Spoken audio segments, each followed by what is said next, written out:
Hey, Elizabeth, how are you? Hey, good. How are you? I was trying to get my AirPods to work, but it does not seem like they're going to do that. All right. Well, we're all on, and I think we can hear everybody. And we've been doing just a check-in. How is everybody doing? Are you guys okay? Better than okay? Needing a little help? How's it going? I wouldn't say better than okay. I would just say basically okay. Mhm. You know, I mean, it's the stir craziness is starting to settle in a little bit in our house, but what can you do? Yeah. You can record Les Mis like that British family. Have you guys seen that? Yeah, we have no musical talent in our family. I don't know that they had a lot. They just had Definitely some lyrical talent. not. We're being a lot more creative because it's just my husband and I, and so we're playing a lot of games and stuff. We've got a slew of games, but suddenly now I'm doing like microgreen farming, and soup is kind of like, okay, well, let's see what we've got, and it's like playing a good game of Chopped. All right, we've got 1 tomato, clove of garlic, and slice of bread. Let's go. Yeah, I like it. Well, as a matter of fact, Jill, I love Jill's idea last week about the recipes that her kids call from college and ask how to make. So she's gonna teach her kids and then put those in a recipe book and print it out. So if you guys have recipe ideas, or just fun things that you're doing or whatnot, Patty sent me one called No Peak Chicken, and I'm gonna collect that. And then Lisa Goldman sent me another for challah. And so I'm going to put those in a document. So if you guys have some fun things that are getting you through, send them my way, and I'll put them together and send them out for everybody. Did you look at Lisa's recipe? I mean, she must be like the Iron Chef of Instapot or something. She had dal, like a beautiful dal, which is lentils, if you don't know, in the Instant Pot, which I'll tell you what, Instant Pot is saving our house right now. And anybody who has a good recipe for how not to kill your spouse casserole would be great. I'm down with that. Yeah. Yeah, same. God, I love him. Not quite so much together time, but yeah. Well, not so funny is I've heard spousal abuse is way up. Oh gosh. Yeah. We did a story last night on that here about domestic abuse and how horrific it is because people can't get away. Yeah. I think I've seen some exchanges where they're giving signals at grocery stores or whatever, where if they're able to get out shopping, they're able to use a code, but I didn't read into it. But I think they're trying to initiate some safeguards to help possibly in these situations. I have a friend who's a guardian ad litem and also dealing with foster kids and kids in the system. It's been really interesting to manage in these times. But I think I love the recipes though, and and the idea of Chopped. I mean, that is everybody. I mean, I'm like becoming the pro of it, and I'm sheltering solo. So, well, with a dog, thank goodness, and even she's driving me nuts now. But Kim, that's Kim? look. Everything okay over there? It's my new face mask. So here in LA, they're saying you need to wear a mask or something to cover your face. So those of you that ski, it's a gator. well, don't go into the bank like that. Yeah, though. really. Remember, people have been lining up at gun stores too, so watch. Yeah. Exactly. That's what I was saying. You have the gun with you. Holy moly. Yesterday, I went into Trader Joe's, and Trader Joe's only lets so many people in at a time, and then there's a line outside, and you have to stand 6 feet apart. But I just took like a long scarf and wrapped it around and pulled it up. That's smart. That's not a bad idea. Mm-hmm. I don't know what it does. Trying to get the mask with the ear, forget that. How many scarves do you guys all have at home? Yeah. I mean, so just grab that. Or we should all just buy burkas. Oh, well, yeah. Well, as long as you gotta wash the scarves too, you know. Yeah, they say every time. Every time you go Yeah. out. So if it's Yeah. one that needs dry cleaning, forget about it. Oh, not the silk ones. Yeah, exactly. Mm. Yeah, you're amazed. But even bandanas, I've seen a rig with 2 rubber bands and a bandana that you can rig up. But again, if it gets moist, you know, it is being mindful of the protective quality of it as well. And This morning I saw somebody saying that you could add a coffee filter in the middle of 2 layers. Does that do anything? I think the more layers of like you know, it gets more smaller holes as you mesh it in a Okay. sense. Well, you know. but what Interfacing, like if you have Yeah, sewing interfacing or There you was know. actually something on television last night when someone was making masks out of bra cups. I Yeah. have seen that. I mean, I saw now for the guys, if you have those the blue rags, shop rags, those blue rags are being made into, you know, masks as well. When you said guys, I was thinking of another kind of cup. I Oh, yeah, no, was sorry. thinking that too, Janet. I'm going to the shop, not to the, But you put it Not on to your the field. nose. I don't know, whatever. So, Oh, but, golly. yeah. Yeah, And see, then I saw again- something with they use a HEPA filter from like a vacuum cleaner and like a Yeah. CPAP mask sort of a thing. It's like I Well, but don't It's know. all a bit like Apollo 13 and Yeah. like you have this, and this. What can you do? Yeah. the thing So- is, they're saying though that the wearing something to cover your face is not protecting you. It's Right. protecting others from you. Right. They Well- actually on the news last night said do not use a HEPA filter because there are chemicals in it that actually can make you sick. And then Yeah. you're breathing those in. Yeah. I was Yeah. gonna say, but- Oh my. So Janet, I know that you you and I swapped emails this morning. I don't know how many of you joined the social media chat last night on Twitter. I put that on the Speakers Yeah, I Bureau couldn't. calendar. So and a number of you have sent me calendar items, cancerversaries, birthdays, various things. So if you have more of those or events that you would like people to know about, send them my way and we'll get them put on the calendar. And really today is mostly just a check-in.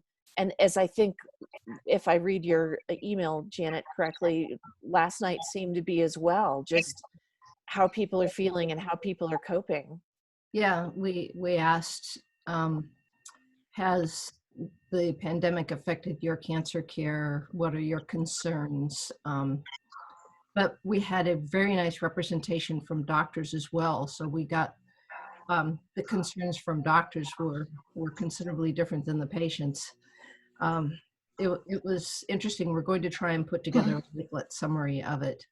But since you did mention events, last Saturday there was Axiom put together a town hall with like 12 doctors to talk about COVID and lung cancer, and they're doing it again tomorrow at 8 a.m. Pacific, 11 p.m. Eastern, and I'll send the link out. It was Okay. really informative. Okay. What were the doctors saying? What is there any way to categorize their concerns? From the chat last night. Oh, for instance, you know, the patients that need comforting that I can't touch.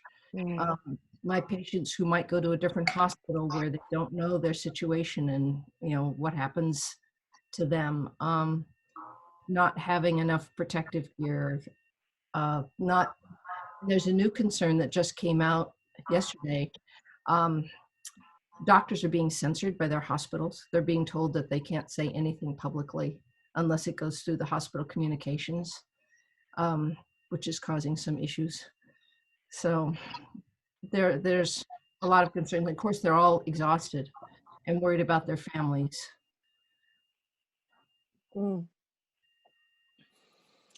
Yeah, I feel like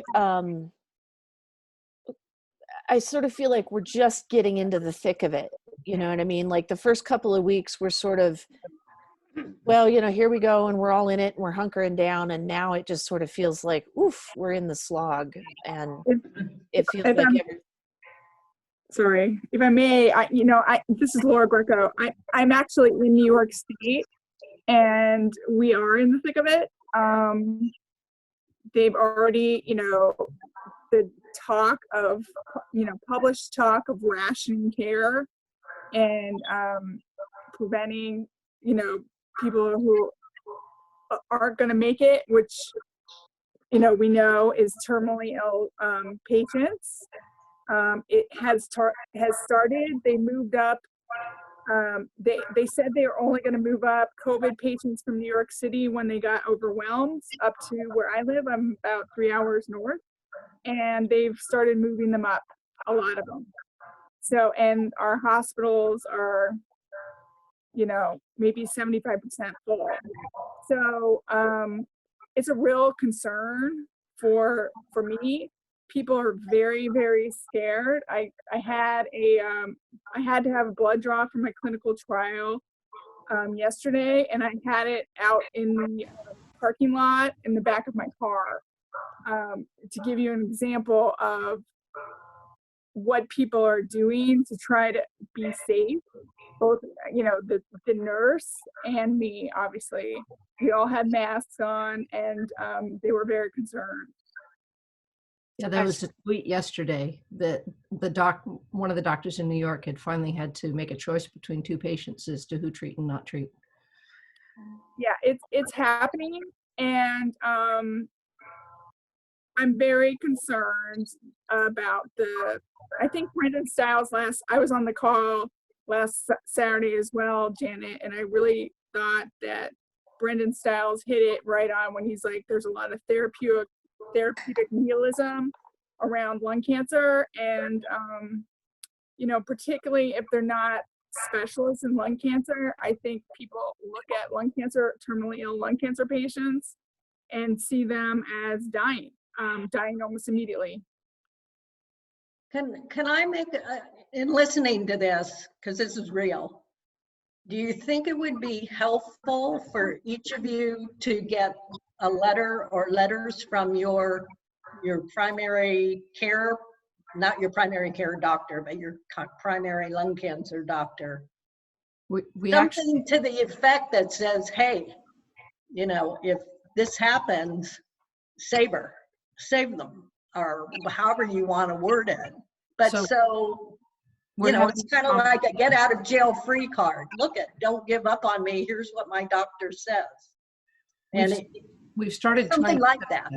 Yeah, but the problem is, what do you put in it? It's complicated, and we're trying to. I actually been talking about this with Amy and Upal, and actually a researcher at Rand Corporation who's in my Ross Wonders, trying to figure out how you do that. You can't make a form letter and tick the box because every lung cancer patient is different. And it's not like there's any evidence you can point to as to what survivability is. So how do you write a letter that will convince somebody who's not familiar with lung cancer?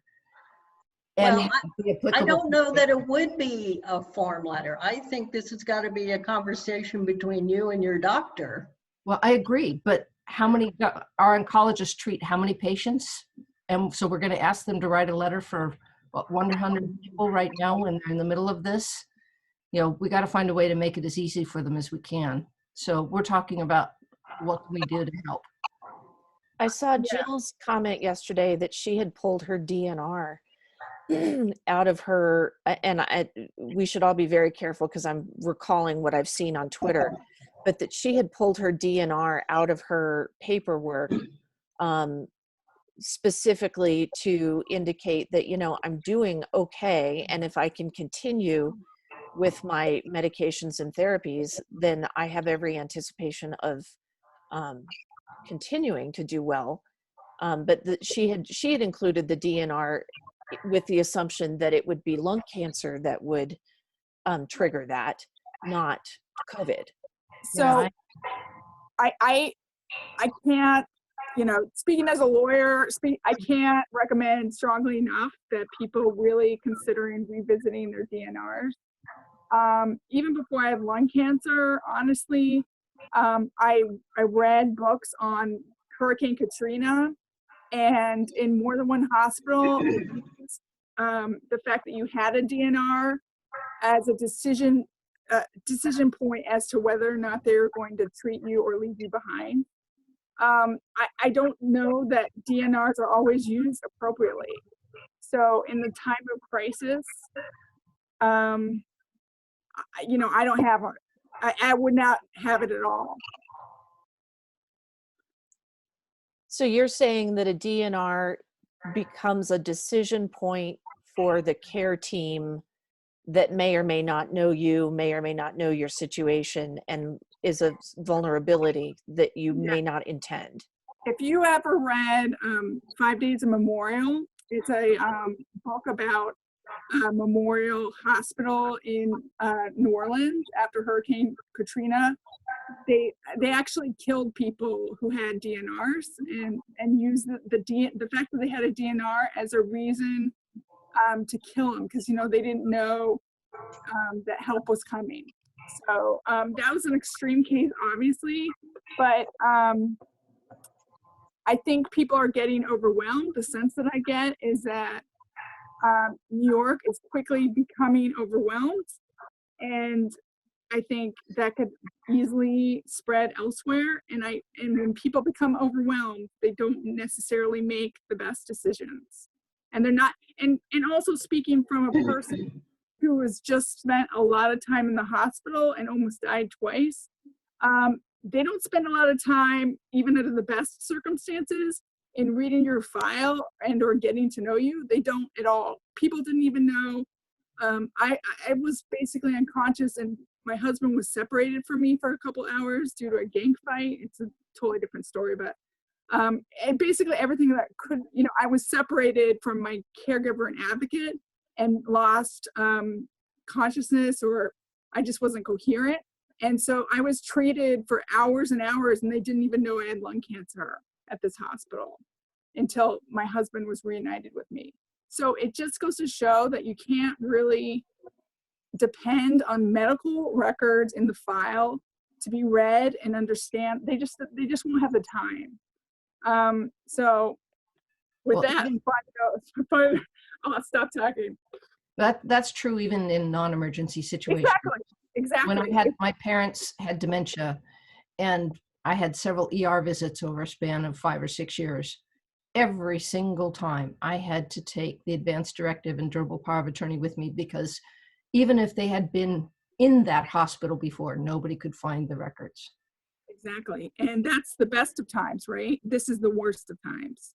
So that's something I've learned. You may give the advance directive or whatever it is to the nurse who's treating you in the ER, but that doesn't mean it gets to the hospital. I mean, it's like every section of the hospital, you need to give their own copy to them, because it's not one system.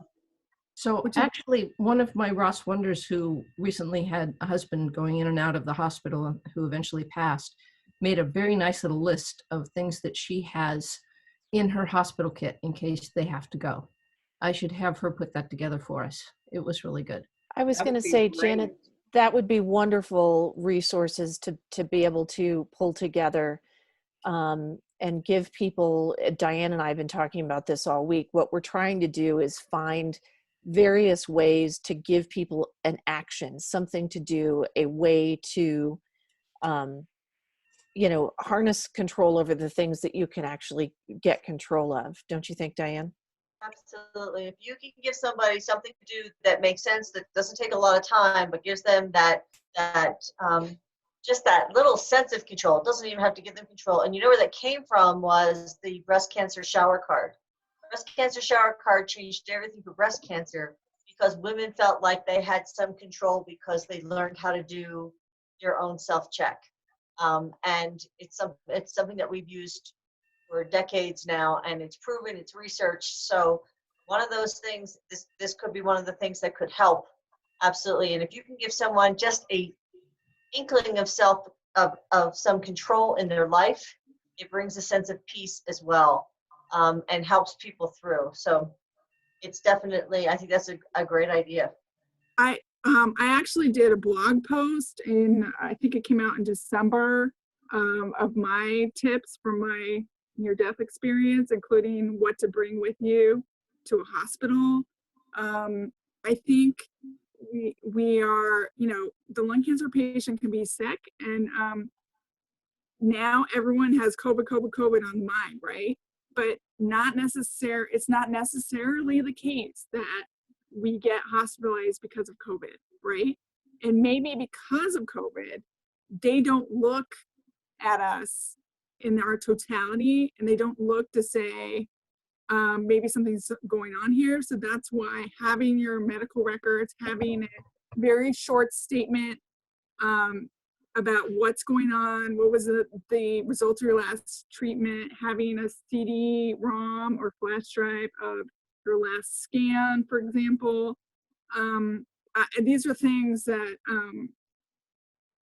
I think would help. I mean, you can't really guarantee anything, but it's making it as easy as possible for people to be educated and do the right thing with the best information possible. So here's a couple of the things that were on her list. Besides any important documents you had, his ID, some servings of Boost, because very often they don't feed you in the ER and you don't know how long you're going to be there. Great idea. Yeah. Well, but phone there's a charger. problem with that. I mean, because spoken of someone who has had emergency surgery, if you eat, you're going to screw things up for yourself.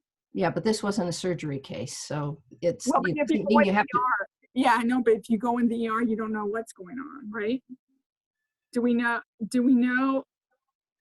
you know you can be intubated? I don't know the answer to this. It didn't say that he had to drink it. This was just in the kit in case they needed it.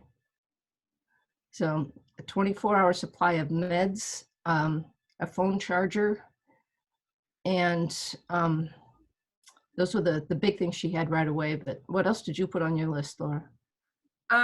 CD of medical documents, a short list of the medications that you're on, a short description of where you were medically, a number of, in case of emergency number of both your spouse and your oncologist, including, if at all possible, their cell phone.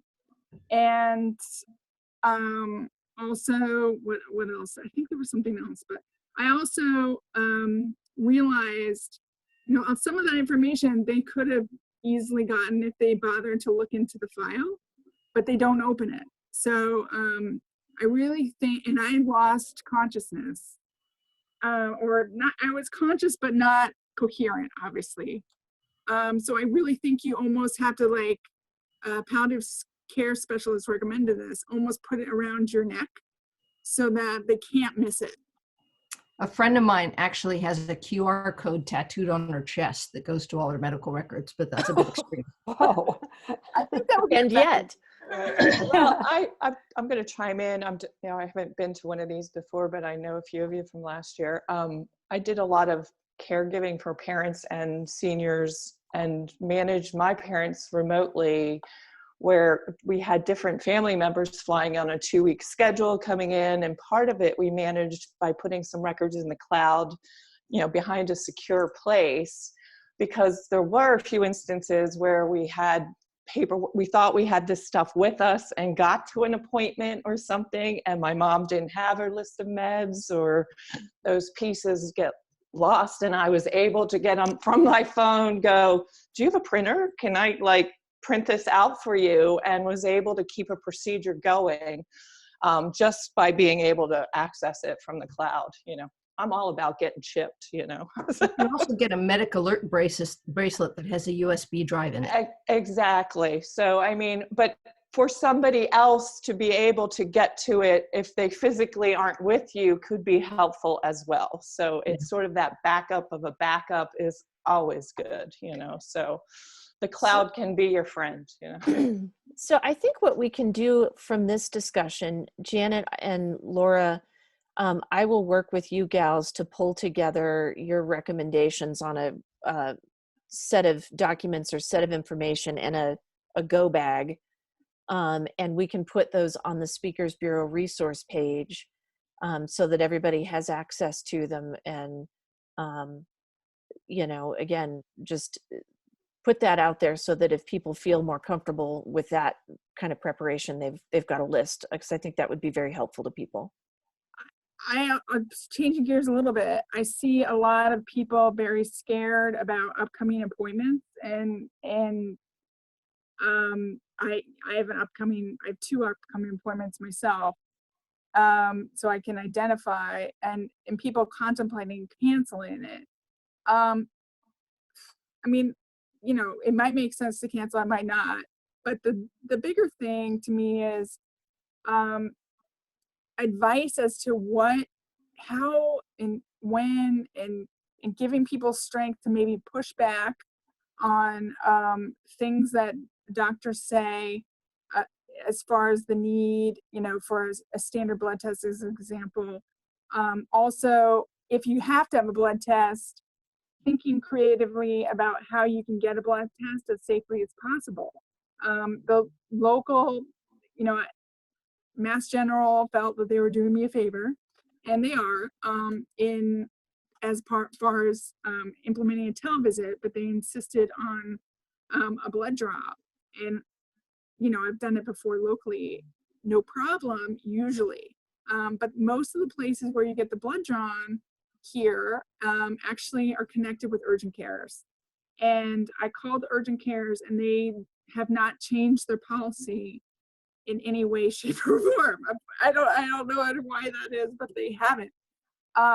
You know, they don't take your temperature even coming into the place. They are for sick people as well as lab. So it was only through thinking creatively and reaching out to people I wouldn't necessarily reach out to that I was able to get a blood draw out in the parking lot. And I drove an hour each way in order to get that done.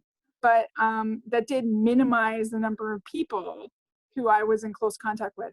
And I think given the conflicting information about whether or not lung cancer patients are more likely to get it, or more likely, if they do get it, to be seriously impaired by it, I think we all need to be thinking creatively as to how to safely minimize visits. I think that's, how did you get the blood draw in the back of your car? Was that, that was your clinical trial? That was for my clinical trial, but it was with my general practitioner and two nurses of hers came out. I called from the parking lot. They came out fully, you know, fully in gloves and masks, and they stayed away from me. I mean, as much as possible. Obviously, they had their hands, you know, all around me, but I sat in the back of the car. We decided where would be best as far as enable them to both see my arm, you know, and prick me and give us both the most amount of space. And we ended up in the trunk of my SUV. But they, you know, they were very, very, very concerned too. They asked repeatedly, when's the last time I was outside, and how I felt and how my entire family felt. Yeah. Well, I think that was, Sarah, why don't we put this information together? Because I think this has been a great conversation. yeah, I agree completely. So here's what I'm going to do. As usual, this conversation is recorded, and I'm going to put this on the Speakers Bureau resource page behind that password that you all have, your login and password, so that everybody can review this. And then Janet, I see that you've sent me an email, and Laura, I'll take a look at your blog post and pull that together, and we'll put that list together on the Speakers Bureau resource page so that everyone has access to it, because I think this is really helpful. Sarah? Yeah. That email I sent you was actually for a Facebook Live event that is happening immediately after this call. Ah, okay. Top of the hour, from Fred Hutch about how does COVID-19, what does the end look like in terms of, you know, where is this going down the road? And they usually do some pretty good webinars. So if you want to send that link out. Excellent. So here's what I'm going to do. In order to give everyone the time to access that link, and I'm going to send it by email and do all that, what I'd like to do is bring this call to a close by about 11:45 to allow everybody time to zip to the restroom and then check your email and get the link to that webinar in case you want it. The other thing I would like to do is just check in with each of you, because one of the things that we want to do with the Speakers Bureau resource page is post some helpful stuff for serious things like this, but also post some lighthearted stuff. So, you know, we've posted the stuff on what are you binge watching? What are you streaming? How are your kids doing? I mean, you guys, we've all talked about our pets. Like, Terry, I'm going to start with you because you're in the upper left for my gallery view. How are you doing, and what, you know, what kind of lighthearted things are keeping you going right now? And I've got you on mute. Let me see if I can unmute you. There you go.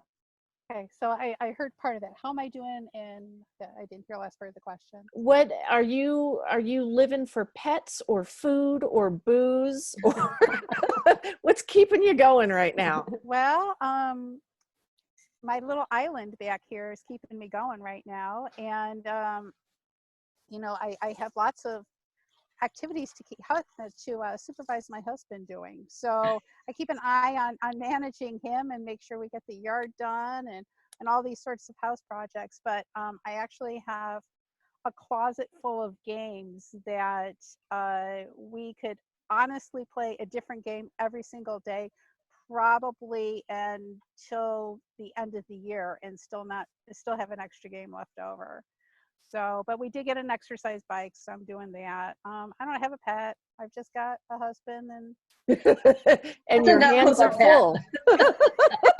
Yeah, he keeps me pretty active. I like it. Janet, how's Admiral Yeah. doing? Well, actually, he's an older cat and he just had a seizure. So unfortunately, this is not happy news. But he's still around, but we probably won't have him much longer. He's 18. Is he the one who jumped on you and sneezed this morning and woke you up? He is indeed. It's a very effective alarm clock. Yeah. How about your apple orchard? Are those blooming? The plums are in bloom. They're, you know, the tree sex is rampant around here. Woo! Not at my house. I was gonna say, at least it's rampant some. Yeah. Ivy, how are you doing with a house full of men?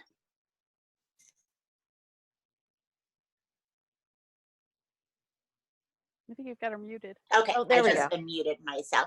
You know, everything's going fine. We each have, you know, our own little corners that we've, you know, established for the day. But, you know, I think what's really helping me is getting away, even if it's virtually. I've had some nice happy hours online, you know, with girlfriends. I mean, even last night I talked to, and this one wasn't a happy hour, but I mean, I talked to two of my friends from college who, you know, were always like trying to get together, but we never have time because everybody's so busy with traveling or, you know, just life. And last night we talked for 2 hours. So it's helping me to have, I mean, I love my family, but, you know, we've all been in here now for like 3 weeks or whatever it is. It's helping me to kind of get away from them a little bit, even if I'm not getting that far away, and talking to some other people. So that, and, you know, the liquor store by us is an essential business and does pickup. So we actually did get a few bottles of wine and some beer from my husband last night, so we're set. You gotta go harder.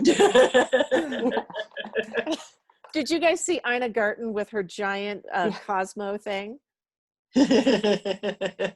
Yeah, I like Ina. She's my gal. Elizabeth, how are you doing with your little babies? I am good. We're going a little crazy. We're getting stir crazy too. They've been very fussy and whiny this week, and I think it's starting to really wear on them, not being able to do really much of anything. Luckily, the weather has been good, so we've been doing a lot outside. But they're both in, we call it school, daycare, whatever you want to call it, and they're missing their friends and their teachers and just being around other kids. And it's been hard because we're both still supposed to be working 40 hours a week. So that has been challenging at times, and we are hanging in there. We're going on at least 3-mile walks every single day. Good for you. Get out. But this week it's kind of hit us hard, I guess. I think there's something about week 3 that, yeah. Lisa has a new puppy named Levi, and I would like an appearance from Levi. Same. Everyone loves puppies. Little Levi. Where is he? Well, we didn't think he was a puppy, but now I think he's a puppy. He sleeps a lot. I discovered he likes to chew things and grab your slipper and run off with them. Levi, come here. I'm not sure. Oh, I hear feet. Here he comes. Oh, Sorry, wait. Yep, here he comes. He's trotting from the back hallway. Oh,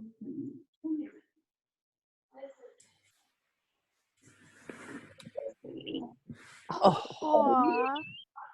Hi. baby. He's really sweet, but yeah, we think he's younger than we thought he was. He's a puppy. And Jake is jealous, huh, buddy? They're keeping me sane pretty much being by myself. They entertain me daily, which is nice. And I had chemo this week, so I haven't washed my hair in 6 days, guys. I was debating whether I was going to show the video or not. I think I'm glad you were here. Absolutely. Yeah. It's before this week with chemo, it's been nice. We've been going out to the park every day, and the weather's really nice here, so I've had a chance to pull some weeds and plant some flowers and be outside, that's kind of my happy place. So that helps a lot. good. Laura, is there anything that is keeping you cranking? Is there anything that really is working for you right now?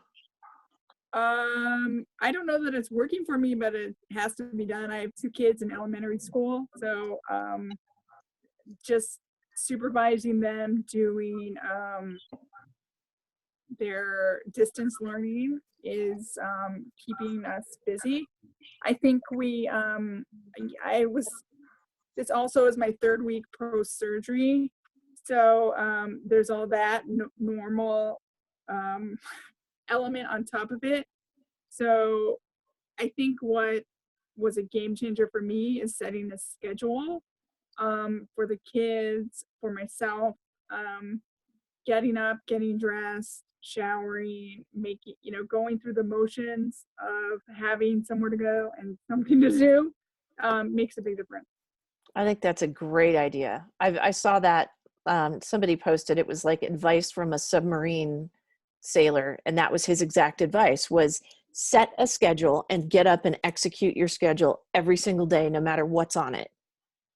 Yeah. So I think that's really smart. Gina, are you able to check in? Can we see your pool or? Yeah, well, yeah, the construction is still like a big total, well, I don't know if you can see it out the window. Oh yeah. Yeah, we saw it. And so anyway, so I've been walking my dog 3 miles, just like Elizabeth, and I've become a teacher now. So yeah, so 2 is really hard. And so we did have schedules, and school started at 10 a.m., kind of a late start, but it's just so hard to do both. So anyway, I gave up on my 10th grader, and he's on his own, so he's good. He doesn't need a teacher anymore. He's good. Let him loose. But my 6th grader, I'm definitely doing a lot of equivalent ratios and some math that I haven't done in a long time. So it's kind of fun, and I love the science stuff. So anyway, I feel like I'm learning 6th grade again. Is your kid tell you you're teaching the math wrong? What's that? Does your kid tell you that you're teaching the math wrong? Well, they have videos, and I'm like, hey, I I got a better way to do that. Let me show you this. Like, let me show you this hack. That happened to me with my first grader at the time, because he was like, Mom, how do you do this? I'm like, oh, like this. And he just looked at me and said, yeah, that's not how that works. And so we've had to end up finding finding videos online. And I'm wondering if like walking your, can you see my dog? Yes. I'm wondering if walking my dog too much is maybe animal abuse. Is it? Okay. He looks exhausted. He's completely exhausted. Like he has 3-mile walks a day. Like it's crazy. But anyway. I'm thinking that my dog is participating in owner abuse, because I'll sit here and I'm working away and all of a sudden that thing smokes me out of the room. It's just so rude. Not a good colleague. Well, listen, guys, I'm going to wrap this up and I'm going to forward the email from Janet with the link in it for the Fred Hutch webinar. Just as a reminder, I'm sure you guys all remember this, that one of the LCFA Young Investigators, Dr. Alice Berger, is at Fred Hutch. So we've got some wonderful contacts and friends at Fred Hutch Cancer Institute, and I want to make sure that you guys have time to take a quick break and get to that webinar. So I will forward that email as soon as we wrap up here, and we will see you guys again next week.